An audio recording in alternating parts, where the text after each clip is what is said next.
एकदम दिनै खराब माथा गरम भएर आएको दिउँसो चाहिँ मेरो एक टाइम चाहिँ हो अरू मान्छे देख्दाखेरि पनि रिस उठ्ने खालके हो यस्तो खालके त्यो इरिटेट फिल भइरहेको थियो हो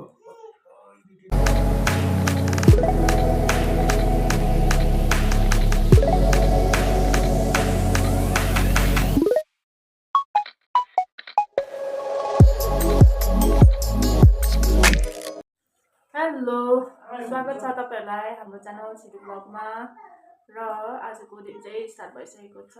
अहिले चाहिँ तपाईको फिलहाल 9 बज्न आँटेको छ। म चाहिँ आज अलिक ढिलै उठेँ किन अलिक सन्चो छैन र आज चाहिँ हाम्रो भाइले चाहिँ नि बिहानदेखि मक्कै लगाएर रहेछ। छिटो छिटो छिटो कम यार। अहिले पानी पोखिराखेर गएको छ यहाँनिर। यहाँ कुन चाहिँ काम गर्दैछ सुमी चाहिँ खाना खाइरहेको छ। आज म चाहिँ केही गर्नु सक्दिनँ र पनि सानो भएको लुगा थियो त्यो चाहिँ धोएर चाहिँ बसेको चिया चाहिँ खाएर। अन्त आजको दिन के कसो हुन्छ कसरी बित्ने छ देखाउँदैछु है। यो चाहिँ हिजोको मेरो दिनभरिको काम। हिजो राति त्यस्तो राम्रो देखेन होला किन भन्दाखेरि यो चाहिँ हिजो मैले बनाएको दिनभरिको टाइम पास।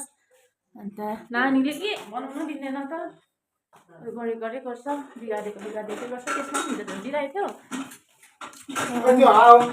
अनि चाहिँ मामा यो गर्दैछ। किन आज मामा कम्ती खाएको ढिलो उठ्छ ढिलो चिया खान्छ अन्त त्यही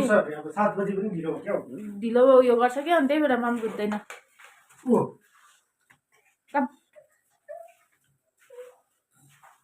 अब भाइलाई पनि मामा दिनुपर्छ। नभन्दा नि 9:30तिर त भाइ सुति त हाल्छ। अब उसलाई पनि खाना दिन्छु पुछिहाल्नु पर्ने रहेछ। यस्तो छ भाइले चाहिँ नि यस्तो उठिरहेको रहेछ।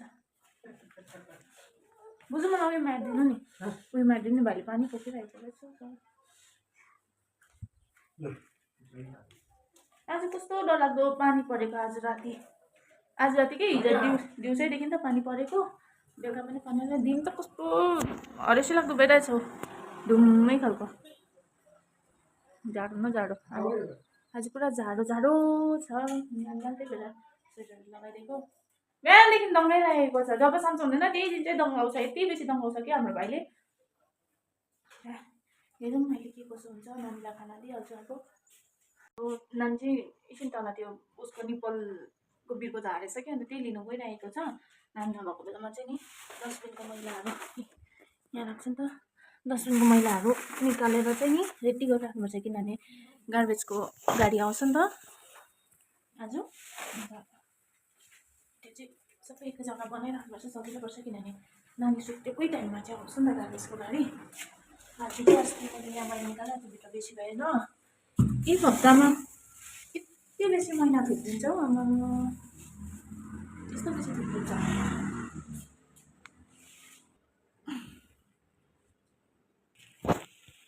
यो चाहिँ हाम्रो एक हप्ताको मैला। यो ड्राई मात्रै हो। अब भित्र उयो के भन्छ वेट त्यो के भन्छ चारोहरू त्यो फाल्टै छ।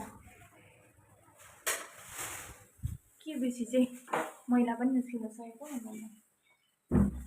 मान्छे चाहिँ कति पनि छैन तर मैला चाहिँ यति बेसी। अर्को महिना चाहिँ यहाँ छ यहाँनिर हाल्थ्यो कि बट्टामा तर के भन्छ अघि सुमितले चाहिँ प्लास्टिकहरूतिर हालेर चाहिँ त्यहाँनिर बेसी भइरहेको थियो ठुलो प्लास्टिकमा हाल्दैछ। अन्त उयो के भन्छ रेडी गरिदिइराखेछ। अब त्यो फाल्नु मात्रै छ किनभने म चाहिँ भन्दिनँ सुमितलाई भ्याएको बेलामा गरिदिइराख्नु कोही बेला नानीहरूले दिँदैन नानीले दिँदैन नि त हामीलाई। अन्त उसले गरिदिइराखेछ आज चाहिँ किनभने म चाहिँ अलिक सन्चो थिएन नि त छुइनँ सो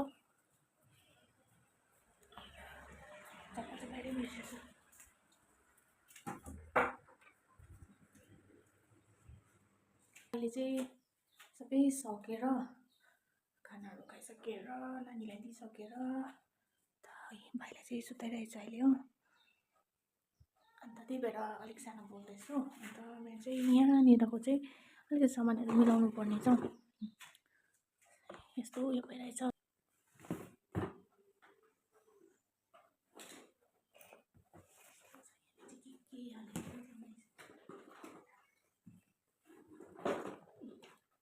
के हालेको छ त यहाँनिर।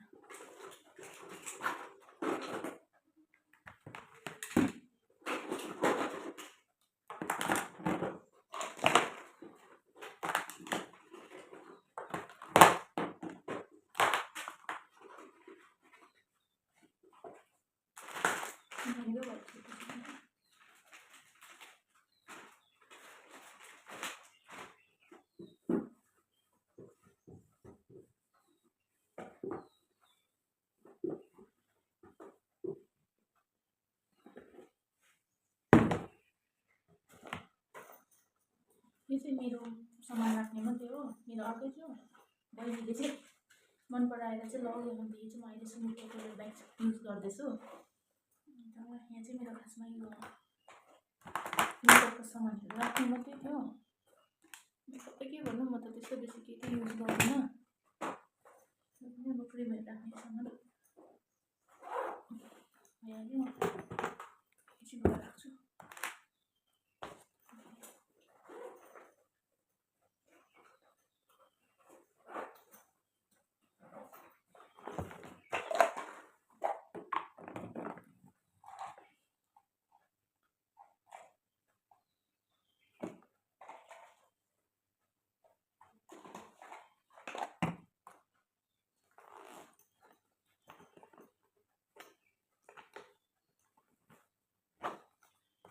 यो चाहिँ भाइको मस्किटो बाइट।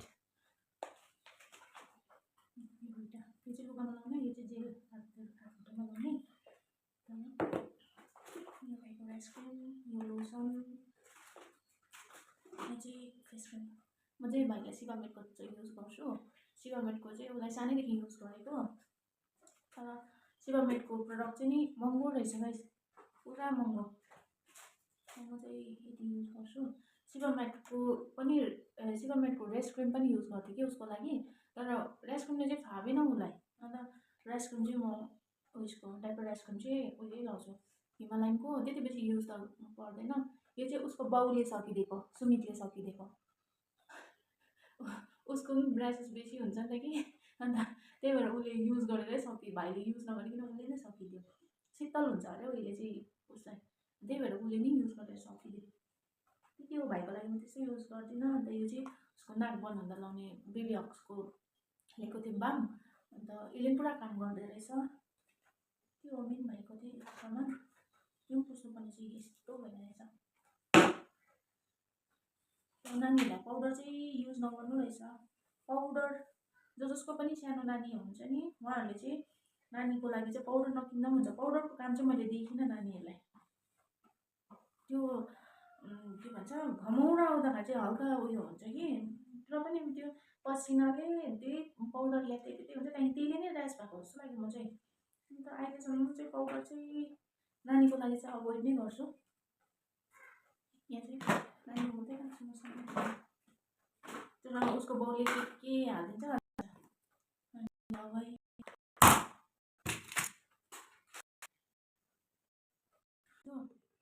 यो चाहिँ हाम्रो फुपूको लोसन र मोइस्चराइजर र सनस्क्रिन युज गर्नुहुन्छ फुपूले चाहिँ। नेल कटरहरू राख्ने, मोइस्चराइजर, सबै मेरो सामान, सुमितको सामान,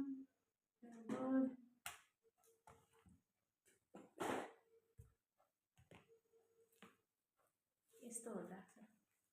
के हो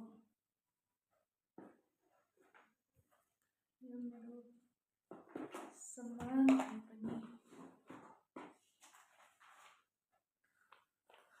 यो चाहिँ मैले कहिले लिएको, युज नै गर्नु पाएको छुइनँ।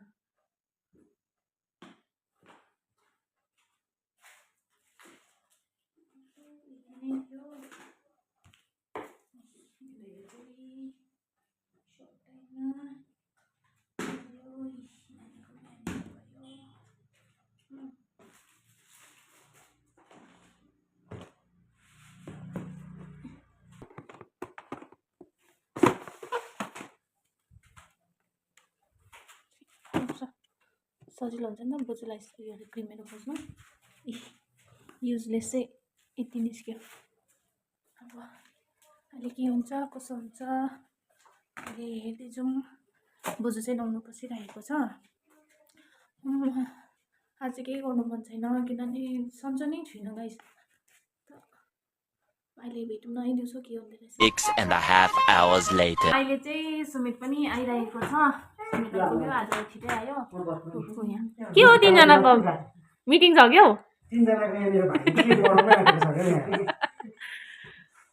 भाइ मिटिङ छ क्या हो। अन्त आज सुमितको चाहिँ दिन खराब गयो भन्दैछ। के भयो मुड अफ छ आज। मुड अफ भएर आएको थियो। डे हो है मेरो लागि। ब्याड डे हो आज।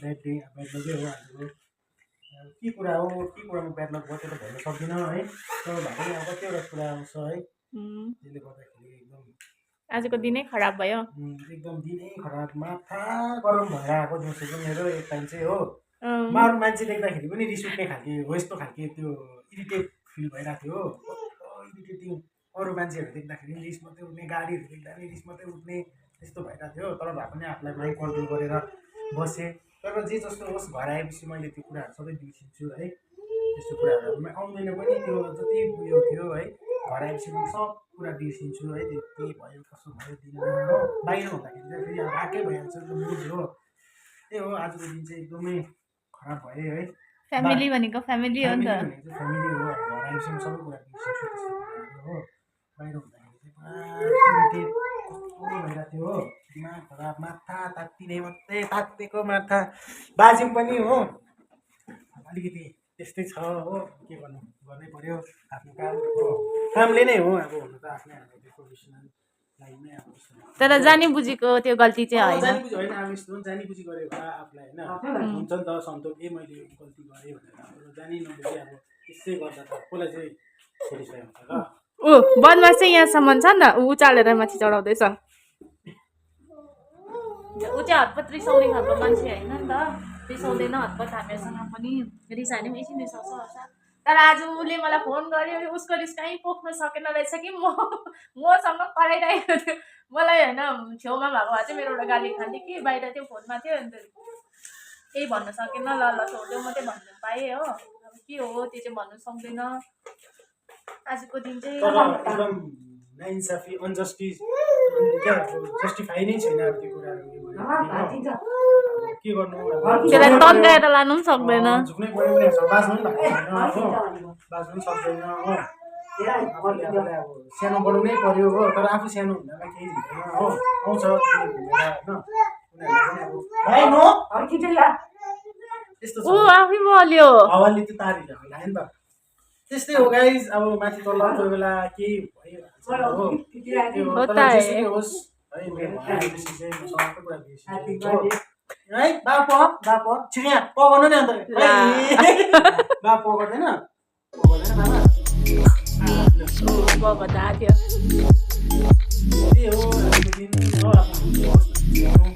आजको कुरा आजमै राखिदेऊ।